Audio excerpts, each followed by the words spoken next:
Welcome to Kali twisted stories part 41। जय माँ काली जय माँ तारा, आप सबका भला हो। आज रेनू की शादी को 1 साल कुछ दिन हो चुके थे। रेनू सोनू की गर्लफ्रेंड, बचपन का प्यार था। रात के करीब 2 बज रहे थे। सोनू माता काली के परम भक्त थे। अपना दुख सुख माता से बांटते रहते थे। अपने आप से ही बातें करते और स्वयं ही उत्तर दे देते। ऐसे ही एक दिन माँ की मूर्ति के आगे वो अपनी व्यथा बुदबुदा रहे थे। वो कौन है जो हम जब भी अपनी आंख बंद करते हैं हमें दिखाई देता है, और क्यों वो बार बार हमें दिखाई देता है और भरते जख्मों को कुरेद कर चला जाता है। काश ये जुड़ाव खत्म हो जाता, पर हर पल हर लम्हा बस उनकी याद आती है। हमको ये पता है कि उनके लिए अब हमसे मिलना न ज़रूरी है न सही, पर ये जानते हुए भी कि जैसे हवा में बुझता हुआ दिया फड़फड़ाता है, उनसे मिलने की चाहत तन मन में आग लगा देती है। कभी सोचता हूँ कि किसी अनजान मोड़ पर जब हम टकराएंगे तो कैसा फील करेंगे, क्या कहेंगे उनको, या फिर अनजान भरकर मुंह फेर लेंगे।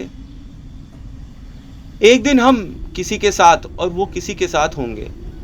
समय धीरे धीरे हर घाव भर देगा। कभी तन्हाई में जब अकेले होंगे तो सोचेंगे हमने साथ साथ क्या किया और क्या क्या नहीं किया। फिर हंसेंगे अपनी नासमझी पर और दिलेरी पर। मुस्कुराएंगे उन यादों में जब हम एक दूसरे के थे। तुमको याद है वो पल जब मैं तुमको प्रपोज किया था और तुमने यस में जवाब दिया था।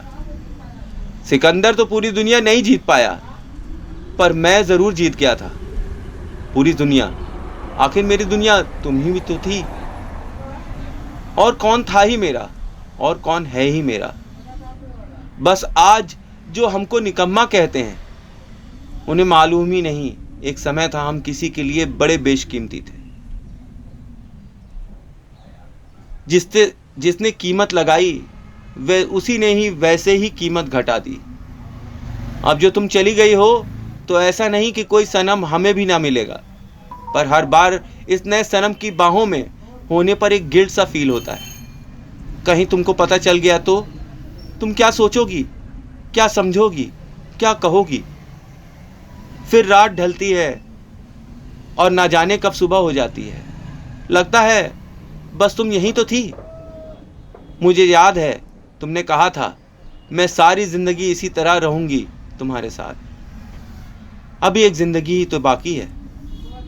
मेरा एतबार उस चौराहे पर टूट गया था जहां से तुम्हारी बारात निकल रही थी। मैंने देखा था तुम्हारे नए दूल्हे को। वो कुछ खास नहीं लगा मुझे, पर तुम खुश थी। और फिर कुछ जायज नाजायज हो गया। जब भी मैं तुम्हारे साथ होता मैं असली बन जाता। लगता इस इंसान से मैं कुछ भी बता सकता हूँ, शेयर कर सकता हूँ, रो सकता हूँ, हंस सकता हूँ। मुझे कभी लगा ही नहीं कि हम कभी जुदा भी हो सकते हैं, पर फिर आखिर में तुम चले ही गए। याद है जब हम छुप छुप कर सिगरेट पीते थे और वो सबको चकमा देकर दूर घूमने निकल जाना। लगता था हम आज़ाद परिंदे हैं, हमें कोई नहीं रोक सकता। वो रिस्क लेकर मेरा तुम्हारी छत पर आना और रात भर तुम्हारे साथ लिपट कर सोना, उसका एहसास मुझे आज भी रातों में जगाता है। मेरी छोटी छोटी बातों को नोटिस करना। आप मुझे क्लीन शेव में अच्छे लगते हो। अपने नेल्स देखें कितने बड़े हो गए हैं, काट लो इनको। मुझे कब तुम्हारी गोद में नींद आती मुझे पता ही नहीं चलता। अब वो नींद पता नहीं कहाँ चली गई है। अब बाल भी बढ़ गए हैं, शेव करवाए अरसा हो गया है। नेल्स कभी कभी काट लेता हूँ, ज़्यादा ध्यान नहीं देता हूँ खुद पे। अब कोई देखने वाला नहीं है, कोई बोलने वाला नहीं, कोई टोकने वाला नहीं। पर अब तू नहीं, तेरी जुस्तजू भी नहीं। गुजर रही है जिंदगी इस तरह जैसे इसे कभी जीने की आरज़ू ही न थी।